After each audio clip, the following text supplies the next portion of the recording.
Welcome to the Genius Factory. Enjoy the video. In this video, I will explain how to create frames for YouTube videos. Custom frames can significantly elevate your content, making it look polished and professional. They are a fantastic way to capture viewer attention and enhance your channel's brand identity. We'll walk through an easy guide, covering everything from choosing the right dimensions to applying your finished frame. Get ready to give your videos that extra visual pop and stand out. First, let's talk about the technical side. For standard YouTube videos, the recommended aspect ratio is 16:9. This widescreen format ensures your content fills the screen beautifully. Aim for a resolution of 1920 by 1080 pixels for a crisp, full high-definition look.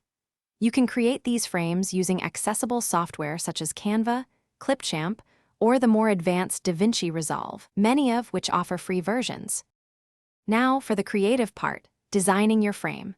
A key tip is to use the rule of thirds, placing your main subject in the top third of the frame for a balanced composition.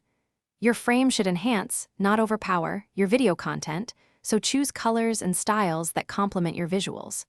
Subtle branding, like a small logo or consistent color scheme, can also reinforce your channel's identity without distracting viewers. Once your frame is designed, it's time to bring it all together.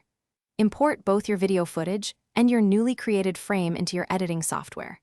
Simply drag and drop the frame layer directly above your video on the timeline, adjusting its length to match.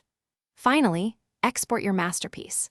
The best format for YouTube is MP4, ensuring a high-quality resolution like 1920 by 1080 pixels for a professional upload. Thanks for watching. If you found this helpful, don't forget to like and subscribe.